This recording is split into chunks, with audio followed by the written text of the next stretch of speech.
2024ના પડકાર માટે પ્રધાનમંત્રી નરેન્દ્ર મોદી આજે ઉત્તરાખંડ અને રાજસ્થાનમાં કરશે ચૂંટણી રેલી, જ્યારે અમિત શાહ કર્ણાટકમાં અને ભાજપ અધ્યક્ષ જેપી નડ્ડા મધ્યપ્રદેશમાં કરશે પ્રચાર અભિયાનની શરૂઆત।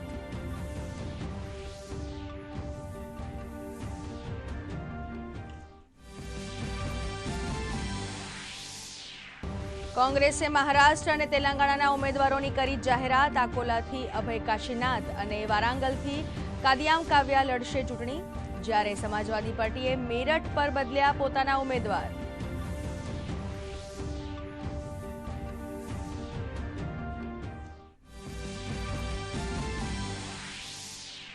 દિલ્હીમાં આજે સંરક્ષણ મંત્રી રાજનાથસિંહ સૈન્ય કમાન્ડર કોન્ફરન્સને કરશે સંબોધન।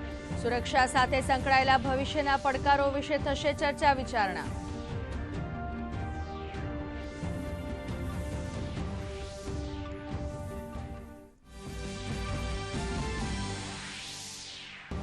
દેશમાં અમલી થનારા નવા ફોજદારી કાયદાની ભારતના મુખ્ય ન્યાયમૂર્તિ ચંદ્રચૂડે કરી પ્રશંસા। કહ્યું, આધુનિક ન્યાય વ્યવસ્થા માટે મહત્વપૂર્ણ પગલું।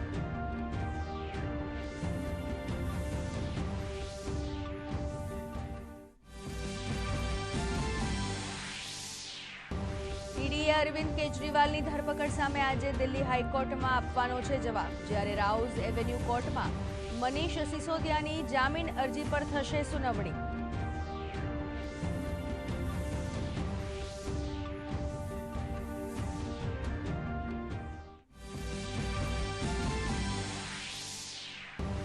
ભાજપમાં આંતરિક વિરોધના સૂર વચ્ચે રાજકોટ બેઠકના ઉમેદવાર પરસોત્તમ રૂપાલા પડ્યા નરમ। કહ્યું, પાર્લામેન્ટરી બોર્ડને આખરી નિર્ણયનો અધિકાર।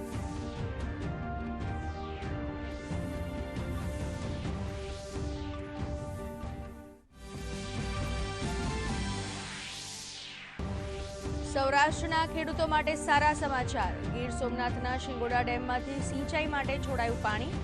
16 ગામોના ખેડૂતોને તલ, અડદ, મગ, બાજરી સહિતના પાક લેવામાં થશે ફાયદો।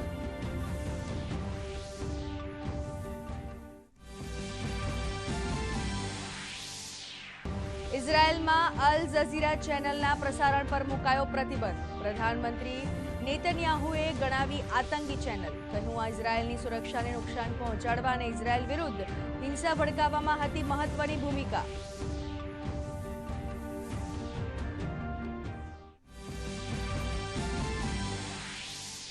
આઈપીએલમાં મુંબઈ ઇન્ડિયન્સની સતત ત્રીજી હાર। રાજસ્થાન રોયલ્સે આપ્યો પરાજય। આજે રોયલ ચેલેન્જર્સ બેંગ્લોર અને લખનઉ સુપર જાયન્ટ્સ વચ્ચે થશે ટક્કર।